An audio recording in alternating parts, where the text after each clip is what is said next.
Hello everyone, welcome back on my channel Mathematics with Darish. This is the second video of life process. In this video we will study about the digestion of food in human beings या फिर nutrition in human beings. So अगर मैं बात करता हूँ जिसकी human beings की, तो ह्यूमन बींग्स के केस में डाइजेशन के लिए एक स्पेशल टाइप का ऑर्गन होता है जिस ऑर्गन को हम बोलते हैं ह्यूमन एलिमेंट्री कैनाल. ठीक है, ये ह्यूमन एलिमेंट्री कैनाल किस चीज़ में हेल्प करता है? For the digestion of food. ठीक है, अब डाइजेशन की बात करते हैं किसमें? ह्यूमन बींग्स में. तो ह्यूमन बींग्स में डाइजेशन माउथ से स्टार्ट होता है.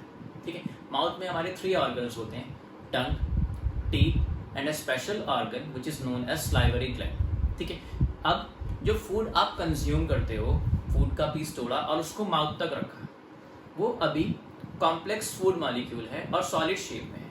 तो उस फूड पार्टिकल्स को टीथ क्या करते हैं? ग्राइंड करते हैं और स्मॉलर पार्टिकल्स में कन्वर्ट कर देते हैं.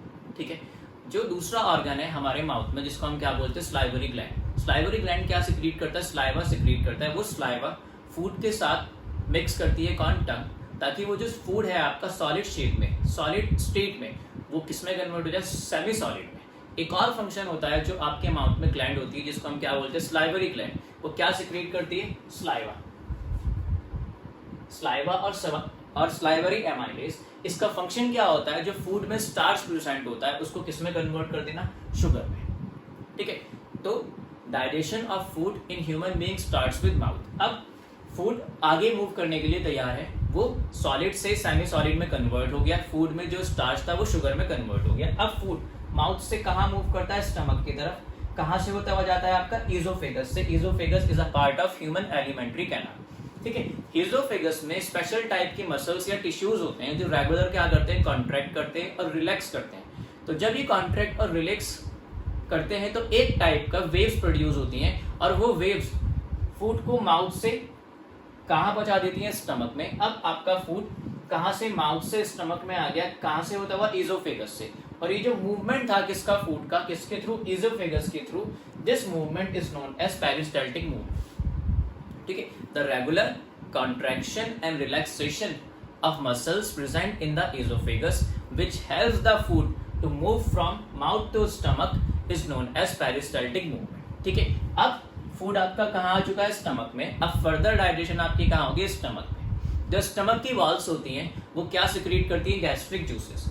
Walls of stomach secretes gastric juices. ठीक है, इस गैस्ट्रिक जूस में 3 टाइप के आपके सब्सटेंसेस होते हैं. These substances are hydrochloric acid, second mucus और थर्ड वन इज पेप्सिन. इन सब का स्पेशल फंक्शन होता है. अगर मैं हाइड्रोक्लोरिक एसिड की बात करता हूं तो it is acidic in nature. ठीक है, अगर फूड के साथ कोई फॉरेन मटेरियल, बैक्टीरिया या किसी भी टाइप का अदर सब्सटेंसेस स्टमक में आ गया तो ये उसको वहां से क्या कर देता है? रिमूव करता है, उसको किल कर देना या फिर मार देना. ठीक है, दूसरा फंक्शन क्या होता है फूड का? HCl का, कि फूड को किस में कन्वर्ट करना है? एसिडिक मीडियम में. अगर फूड का एसिडिक मीडियम होगा तो वो फर्दर डाइजेस्ट होगा, otherwise it will not digest. तो HCl के 2 फंक्शंस हो गए. एक तो फॉरेन बैक्टीरिया या फिर फॉरेन मटेरियल को फूड से सेपरेट करना अगर वो फूड के साथ आ गया है. दूसरा फंक्शन क्या होता है HCl का? फूड के नेचर को किस में कन्वर्ट करना? एसिडिक में. ठीक है, अब बात करते हैं सेकंड सब्सटेंस म्यूकस की. म्यूकस का फंक्शन क्या होता है? जो वॉल्स होती है किसके? स्टमक की, वो क्या सिक्रीट करती है? Gastric juice. गैस्ट्रिक जूस में HCl होता है. तो HCl से किसको बचाना?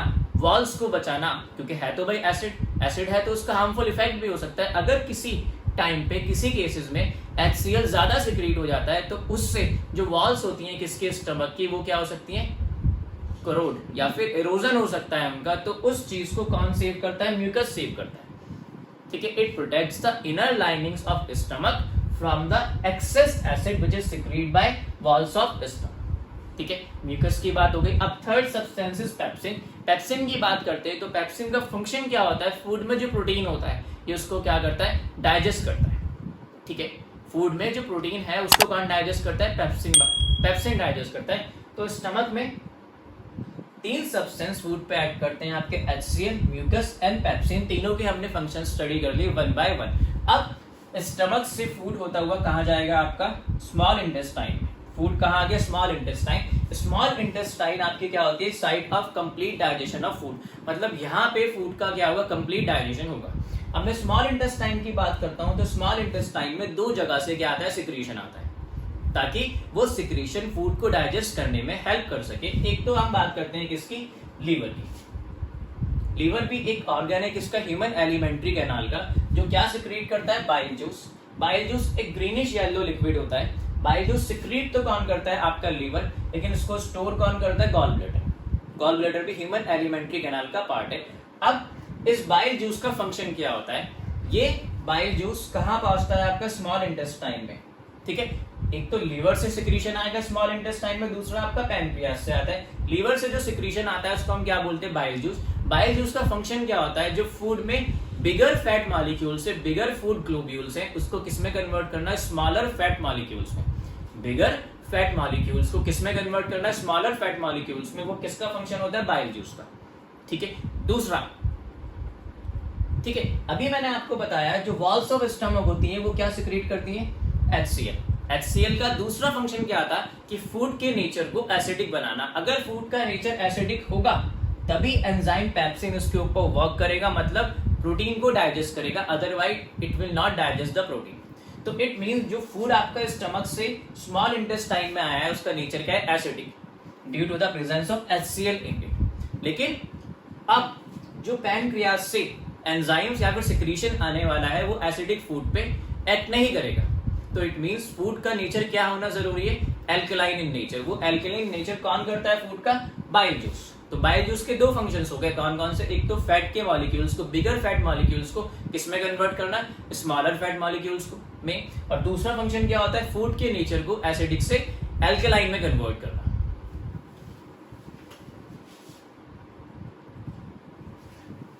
अब स्मॉल इंटेस्टाइन में दूसरी जगह से जो सिक्रीशन आता है वो आता है पैनक्रियास से, ठीक है। जो पैनक्रियास होता है वो क्या सिक्रीट करता है, पैनक्रियाटिक जूस, ठीक है। जो पैनक्रियाटिक जूस होता है उसमें 3 टाइप के सब्सटेंसेस होते हैं, these are amylase, trypsin and lipase, ठीक है। स्मॉल इंटेस्टाइन में आपका 2 जगह से सिक्रीशन आना है। पहला सिक्रीशन आपका कहां से आता है, लीवर से। लीवर क्या सिक्रीट करता है, बाइल जूस। बाइल कौन स्टोर करता है, गॉल ब्लैडर, ठीक है। अब जो बाइल जूस सिक्रीट करा है लीवर ने, उसका कलर क्या हो गया, ग्रीनिश येलो। वो ग्रीनिश येलो कलर का सब्सटेंस जो फूड में बिगर फैट मॉलिक्यूल्स है उसको किसमें कन्वर्ट करते हैं, स्मॉलर फैट मॉलिक्यूल्स में। और दूसरा, जो फूड का नेचर एसिडिक है, जो स्टमक से स्मॉल इंटेस्टाइन में आया है, उसके नेचर को किसमें कन्वर्ट करना है, एल्कलाइन नेचर में, ताकि ये जो एंजाइम्स हैं जो कौन सिक्रीट करता है, पैनक्रियास, उसके ऊपर एक्ट कर सके, ठीक है। पैनक्रियास सिक्रीट्स पैनक्रियाटिक जूस, और वो कितने टाइप के सब्सटेंसेस होते हैं उसमें, एमाइलेज, ट्रिप्सिन एंड लाइपेज।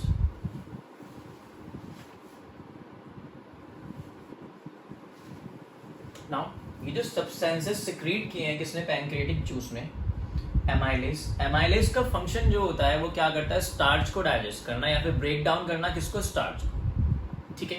दूसरा जो ट्रिप्सिन है, ट्रिप्सिन का मेन फंक्शन क्या होता है, ब्रेक डाउन और डाइजेस्ट द प्रोटीन, ठीक है। जो फूड में प्रोटीन है उस प्रोटीन को ब्रेक डाउन या फिर उसको क्या करना है, डाइजेस्ट करना है। थर्ड की बात करते हैं लाइपेज की। लाइपेज का मेन फंक्शन क्या होता है, जो फैट्स के मॉलिक्यूल को, बिगर फैट मॉलिक्यूल्स को बाइल जूस ने क्या करा है, इमल्सिफाइड करा है स्मॉलर फैट मॉलिक्यूल्स में, उसको क्या करना है, डाइजेस्ट करना। तो फैट्स को कौन डाइजेस्ट करेगा, लाइपेज। ट्रिप्सिन किसको डाइजेस्ट करता है, प्रोटीन्स को, और एमाइलेज किसको डाइजेस्ट करता है, स्टार्च को। तो ये किनके फंक्शन हो गए। जो पैनक्रियास आपका ऑर्गन होता है जिसमें ह्यूमन एलिमेंट्री कैनाल में, वो क्या सिक्रीट करता है, पैनक्रियाटिक जूस। और पैनक्रियाटिक जूस में 3 सब्सटेंस होते हैं, amylase, trypsin and lipase. Amylase starch digest करेगा, ट्रिप्सिन आपका प्रोटीन डाइजेस्ट करता है, और लाइपेज जो इमल्सिफाइड फैट्स है उसको क्या करता है, डाइजेस्ट करता है, ठीक है। तो ये पूरा का पूरा प्रोसेस जो हुआ है हमारा किसमें हुआ, स्मॉल इंटेस्टाइन में। इनके अलावा स्मॉल इंटेस्टाइन की अगर हम बात करते हैं तो स्मॉल इंटेस्टाइन की जो वॉल्स होती हैं वो क्या सिक्रीट करती हैं, इंटेस्टाइनल जूसेस, ठीक है। वो इंटेस्टाइनल जूसेस जो प्रोटीन डाइजेस्ट हुआ है किसके थ्रू, ट्रिप्सिन के थ्रू, उसको किसमें कन्वर्ट करना, अमीनो एसिड्स में, ठीक है। कार्बोहाइड्रेट जो होता है फूड में, ठीक है, उस कार्बोहाइड्रेट को डाइजेस्ट करना, ये भी कहां पे होता है, स्मॉल इंटेस्टाइन में। और अगर मैं फैटी एसिड्स की बात करता हूं, फैटी एसिड्स को किसमें कन्वर्ट करना, कोलेस्ट्रॉल में। फैट्स को फैटी एसिड्स में या फिर कोलेस्ट्रॉल में जो कन्वर्ट करते हैं वो कौन करते हैं, इंटेस्टाइनल जूसेस। इंटेस्टाइनल जूसेस कौन सिक्रीट करता है, स्मॉल इंटेस्टाइन। सो यहाँ पे फूड के मैक्सिमम पार्ट का डाइजेशन हुआ है कहाँ पे, स्मॉल इंटेस्टाइन में, इसलिए हम इसको क्या बोलते हैं, site of complete digestion of food, ठीक है। जितने भी फूड में इंपॉर्टेंट सब्सटेंसेस थे वो सब क्या हो गए, डाइजेस्ट हो गए। इतने स्मॉलर पार्टिकल्स में वो कन्वर्ट हो गए हैं, किसमें, स्मॉल इंटेस्टाइन में, कि वो यहाँ से अब कहाँ मूव कर सके, लार्ज इंटेस्टाइन में, और लार्ज इंटेस्टाइन से वो कहाँ, ब्लड में मिक्सअप कर सके। ठीक है, क्योंकि जब फूड पार्टिकल्स बहुत बड़े होंगे, बिगर मॉलिक्यूल्स होगा, तो वो ब्लड के साथ मिक्सअप नहीं हो पाएंगे। तो ये जो डाइजेशन हुआ है किसका, फूड का, उसने इस फूड के पार्टिकल्स को इतने स्मॉलर पार्टिकल्स में कन्वर्ट कर दिया कि वह ब्लड के साथ क्या हो सकते हैं, मिक्स होके पूरी बॉडी में ट्रांसपोर्ट हो सकते हैं। लेकिन फूड का कुछ ऐसा पार्ट होता है जो डाइजेस्ट नहीं हो पाता, वो अनडाइजेस्टेड पार्ट कहाँ चला जाता है, लार्ज इंटेस्टाइन। इस लार्ज इंटेस्टाइन में, ये जो लार्ज इंटेस्टाइन होती है वो उस अनडाइजेस्टेड फूड से जितना भी वाटर होता है उसको क्या कर लेती है, एब्जॉर्ब कर लेती है।